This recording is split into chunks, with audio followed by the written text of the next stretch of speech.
कधीच नाही चुकणार तुमचे फेवरेट टीव्ही शोज झी5 सोबत, तेही एकदम फ्री।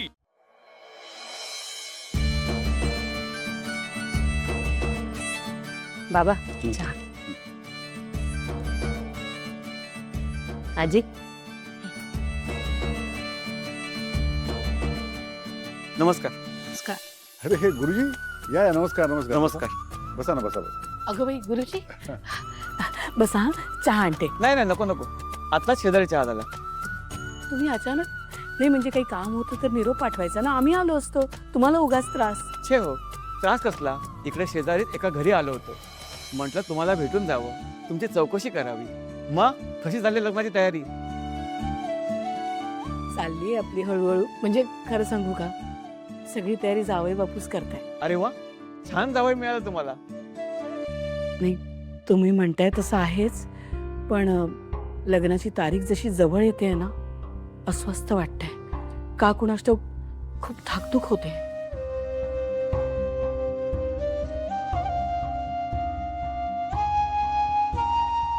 भावनाच्या बाबतीत जे काही घडलं ते अजून विसरता येत नाहीये गुरुजी।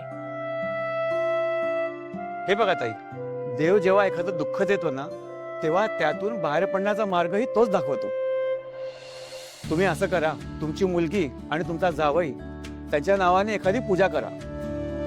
कसं करायचं, काय करायचं ते मी तुम्हाला सांगतो। त्या पूजेत जेव्हा तुम्ही 1,00,000 वेळा जप कराल, तेव्हा तुमच्या सगळ्या अडचणी दूर होतील।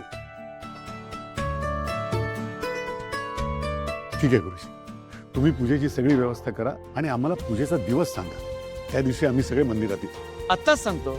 हा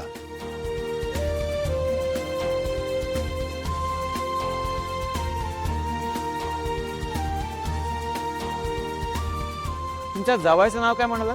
जय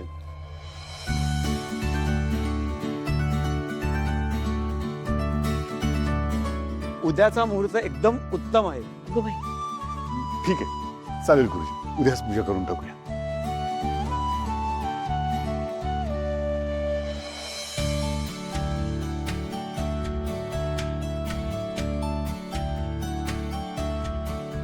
येतो।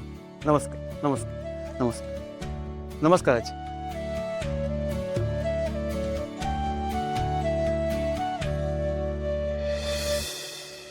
काय झालंय आई? कशाला सगळ्यांना बोलवलंय? बघ संतोष, आपल्याला उद्या एक पूजा करायची आहे, तेव्हा सगळ्यांनी पहाटे लवकर उठायचंय आणि देवळात जायचं। हा बाबा कसली पूजा? अगं गुरुजी आले होते, ते म्हणाले की आता जान्हवीचं लग्न आहे आणि अशा वेळेला घरात सुखशांती पण असावी, त्यासाठी एक पूजा करा। झी5 ॲप डाउनलोड करा आणि पहा सर्व एपिसोड्स एकदम फ्री।